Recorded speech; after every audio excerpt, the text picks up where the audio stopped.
Hello friends, জয় মোহনবাগান। গতকাল হারের পর মনটা কিন্তু একদমই ভালো নেই, কারণ প্রথম ম্যাচটা যদি মোহনবাগান কোনো রকমে ড্র করে রাখতে পারতো সেক্ষেত্রে কিন্তু সেকেন্ড ম্যাচে অর্থাৎ দ্বিতীয় লিগের সেমিফাইনালে অনেকটাই সুবিধা হতো। তবে আমরা কিন্তু মোহনবাগান, আমরা যদি কোনো ম্যাচ পিছিয়েও থাকি সেই ম্যাচ থেকে কী করে বের করে নিয়ে আসতে হয় সেটা কিন্তু আমরা জানি। আর এই বছর আমাদের যা দল তাতে কিন্তু সেই বিশ্বাসটা আমাদের রয়েছে দলের প্রতি।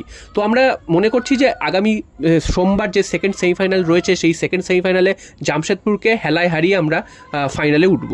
কারণ তোমরা জানো যে অলরেডি 3জন গুরুত্বপূর্ণ ফুটবলার জামশেদপুরে তারা কিন্তু দ্বিতীয় হলুদ কার্ড দেখার জন্য এই ম্যাচে খেলতে পারবেন না। নকআউট ম্যাচে দুটো ম্যাচে পরপর যদি হলুদ কার্ড দেখে সেক্ষেত্রে কিন্তু তার পরের ম্যাচ সাসপেন্ডেড হয়। তো সেই কারণে স্টিফেন এজে, আশুতোষ মেহতা এবং মোবাসির এই 3জন প্লেয়ার তারা কিন্তু আগামী দ্বিতীয় সেমিফাইনালে থাকবেন না। এখানেই মোহনবাগান একটা বিরাট বড় সুবিধা পাচ্ছে। মোহনবাগানের কিন্তু এরকম কোনো সাসপেনশন নেই বা কোনো চোটাঘাত সেই অর্থে নেই। হ্যাঁ, চোটাঘাত রয়েছে, আপুইয়ার রয়েছে, মনবীর সিংয়ের রয়েছে, তোমরা জানো। তবে আশা করা যাচ্ছে আপুইয়া এবং মনবীর সিংয়ের মধ্যে কেউ একজন অন্তত আগামী সোমবারের ম্যাচে খেলতে পারবে।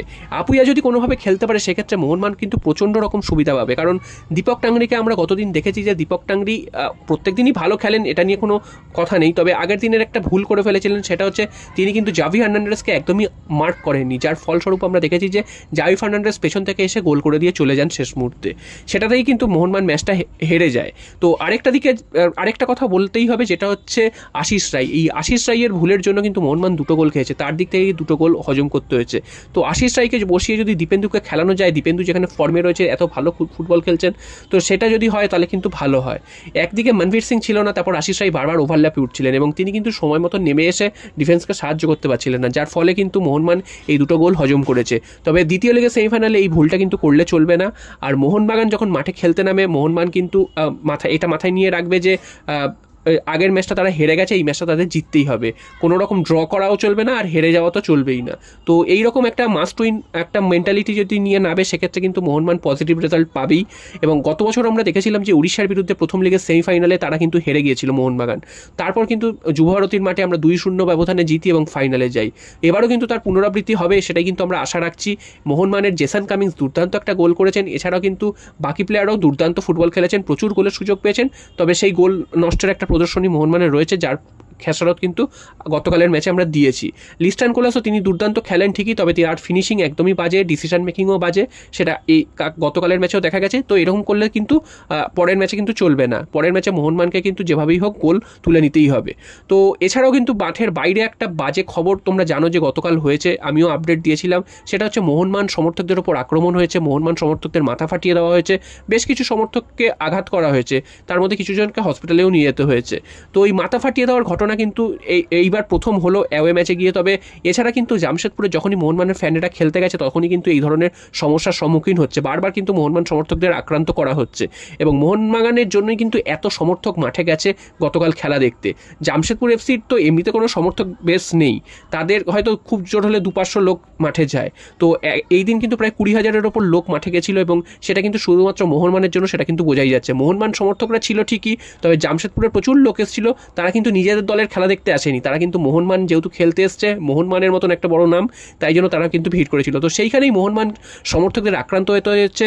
শুধু তাই নয়, দর্শকরা শুধু তাই করেছে তাই নয়, পুলিশরা পর্যন্ত সেখানে কিন্তু আক্রান্ত করেছে মোহনবাগান সমর্থকদের। তো এটা কিন্তু একদমই ভালোভাবে নেয়নি মোহনবাগান ম্যানেজমেন্ট, এবং মোহনবাগান ম্যানেজমেন্টের তরফ থেকে কিন্তু এর নিন্দা প্রকাশ করা হয়েছে। এবং এরকম ঘটনা যদি ঘটতে থাকে সেক্ষেত্রে কিন্তু পরবর্তীকালে সেখান থেকে ম্যাচ সরিয়ে নেওয়ার জন্য আবেদন করতে পারে মোহনবাগান, এবং মোহনবাগান যদি আবেদন করে আইএসএল এর কিন্তু সেটা কিন্তু করতে তখন বাধ্য থাকবেই। তো এরকম যাতে না হয় সেটাই কিন্তু কাম্য, এবং কোনো খেলার মাঠে কিন্তু রক্তাক্ত হওয়ার কিন্তু পরিবেশ যাতে তৈরি না হয় সেটাই কিন্তু সমর্থকদের দেখতে হবে।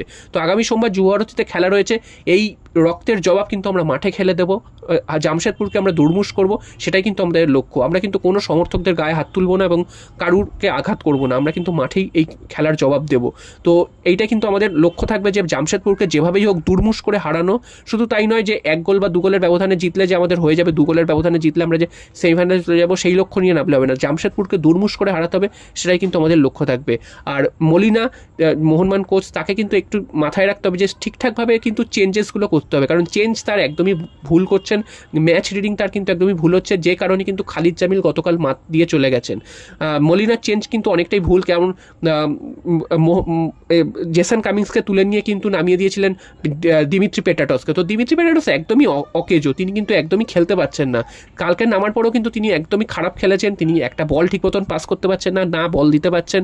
তিনি হয়তো উড়িষ্যার বিরুদ্ধে গুরুত্বপূর্ণ ম্যাচে গোল করে মোহনবাগানকে শিল্ড জিততে সাহায্য করেছেন ঠিকই, তো তাছাড়া কিন্তু তার কোনো ভূমিকা নেই এই মরশুমে মোহনবাগান দলে। তো তিনি দুটো পেনাল্টি থেকে গোল করেছেন, আর উড়িষ্যার বিরুদ্ধেই একটি গোল, এছাড়া কিন্তু তার কোনো ভূমিকা নেই। তো এই প্লেয়ারকে বারবার মাঠে নামিয়ে কেন মোহনবাগানের 10 জনে, মানে তাকে মাঠে নামানো মানে মোহনবাগান সেই সময় 10 জনে খেলছে, তো সেটা কিন্তু একদমই দরকার নেই। গ্রেগ স্টুয়ার্ট দুর্দান্ত ফুটবল খেলেছেন, জেসন কামিংস শুধু গোল করেছেন তাই নয়, তিনিও দুর্দান্ত খেলেছেন। সাহাল আব্দুল সামাদ অনেকদিন পর নেমে নজর কেটেছেন। আশা করছি আমরা কিন্তু এই প্রত্যেকটা প্লেয়ারকে আগামী ম্যাচেও আমরা দেখতে পাবো, এবং সেখানে যদি কোনো একজন ফেরেন, অর্থাৎ আপুইয়া এবং মানভীরের মধ্যে, তাহলে তো আর সোনায় সোহাগা। তো আশা করছি আপুইয়া দ্রুত ফিট হয়ে উঠবেন এবং দলের সাথে যোগ দেবেন, আগামী সোমবারের ম্যাচ খেলবেন, এবং আমরা এই ম্যাচটা থেকে যেভাবেই হোক জিতে ফাইনালে উঠবো।